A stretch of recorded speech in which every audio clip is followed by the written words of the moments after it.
आपण पाहताय royal media news. या बातमीचे प्रायोजक आहेत श्री गणेश ज्वेलर्स अँड सराफ हडपसर पुणे। नमस्कार, मी गौरी। रॉयल मीडिया न्यूज मध्ये आपलं सगळ्यांचं स्वागत। या बातमीचे प्रायोजक आहे श्री गणेश ज्वेलर्स अँड सराफ हडपसर पुणे। प्रेम विवाह करूनही लग्नानंतर अवघ्या वर्षभरातच 10 लाखांच्या हुंड्यासाठी 7 महिन्याच्या गर्भवतीचा मानसिक छळ करून जीवे मारून टाकण्याची धमकी दिल्याचा धक्कादायक प्रकार कोल्हापूर जिल्ह्यातील करवीर तालुक्यातील वरंगे पाडळीमधून उघडकीस आला आहे। पीडित महिलेने पतीविरोधात करवीर पोलीस ठाण्यामध्ये तक्रार दिली आहे। या तक्रारीवरून पोलिसांनी गुन्हा दाखल केला आहे। रोहित दुधाणे असं पतीचं नाव आहे। पीडितेने आपल्या तक्रारीत ऑक्टोबर 2024 ते 2 जून 2025 पर्यंत पती रोहितनं तुझ्या आईवडिलांनी मला लग्नात काहीच दिलं नाही, त्यामुळे 10 लाख रुपये दे म्हणत मारहाण करून शारीरिक मानसिक छळ आणि जाचहाट करत जीवे मारण्याची धमकी दिल्याचं फिर्यादीत म्हटलंय। मिळालेल्या माहितीनुसार पीडिता नर्सिंगचं शिक्षण घेत असताना रोहितची ओळख झाली होती।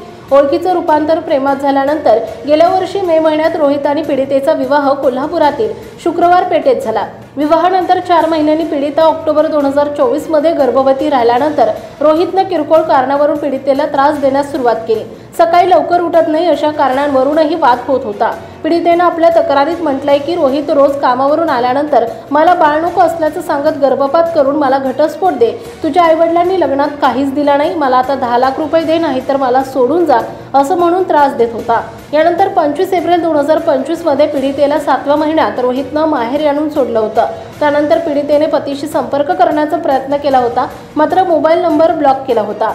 17 मे रोजी पीडितेच्या मामांनी मध्यस्थी केल्यानंतर सासरी नांदण्यास गेले होते। यानंतर दुसऱ्या दिवशी सुद्धा रोहितच्या घरातून लवकर जाण्यावरून पीडितेने विचारणा केली असता शिवीगाळ करत तू पहिल्यांदा गर्भपात कर मग बोलू, तू माझ्याकडे राहू नको, निघून जा अशी धमकी दिली। संध्याकाळी उशिरा आल्यानंतर विचारणा केली असता तू मला काही विचारायचं नाही, पोटावर मारून तुला ठार मारेन अशी रोहितनं धमकी दिली। लग्नाच्या वाढदिवसा दिवशी सांगूनही लवकर घरी न आल्यानंतर संध्याकाळी उशिरा घरी आल्यानंतर मोबाईलवर बोलण्याची शंका आल्यानंतर संभाषण ऐकलं असता मारहाण आणि शिवीगाळ करून मला पुन्हा ठार मारण्याची धमकी दिली आणि मला घरातून बाहेर काढल्याचं फिर्यादीत म्हटलंय।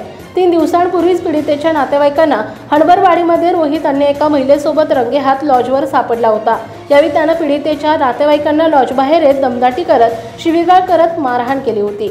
यामध्ये सोबत आलेल्या महिलेनं सुद्धा त्याला साथ दिली होती। रोहितने एका महिलेच्या डोक्यात लाकडी बॅटनं पट्टी मारून जखमी केले होते। या मारहाणा प्रकरणी इस्पुर्ली पोलीस ठाण्यामध्ये सुद्धा गुन्हा दाखल करण्यात आला आहे। महाराष्ट्रातील ताज्या आणि महत्त्वपूर्ण बातम्या पाहण्यासाठी आजच आमच्या रॉयल मीडिया न्यूज चॅनलला सबस्क्राइब करा आणि बेल आयकॉन प्रेस करा।